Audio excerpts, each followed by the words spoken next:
Hello guys, welcome back to our mini blog. मेरो skin चाहिँ एकदम नराम्रो देखिया। हामी चाहिँ यहाँ अम्बाको बगानमा छौँ।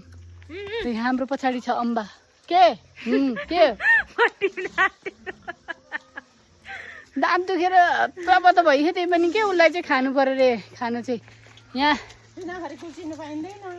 आन्टी हुनुहुन्छ। आन्टी भर्खर स्कुलबाट आउनुभयो क्या। आमा छोरालाई कहिल्यै भेटिन्न भनेर फर्किनु लाँदैमा पनि टुक्लुक्क आउनुभयो। सनसाइन त अघि बिदा भइसक्यो, बेबी केयर बन्द बिदा नभएर रहेछ के हाम्रै हो नि त।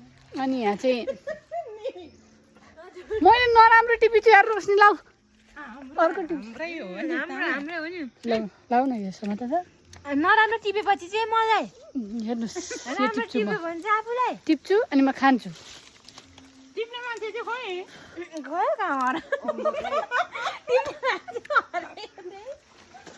एउटा बाँदर रुखमा चढेर चाहिँ देखिएन है गाइजहरू। खै जीवन हेर त, हेर त।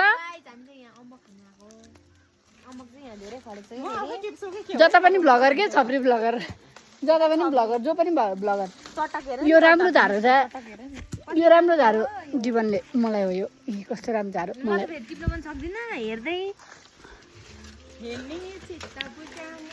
अब म खान्छु है गाइस। खाने बेलामा देखाउनु हुन्न अरे है रोशनी। पेट दुख्छ के, दाँत दुख्छ। ल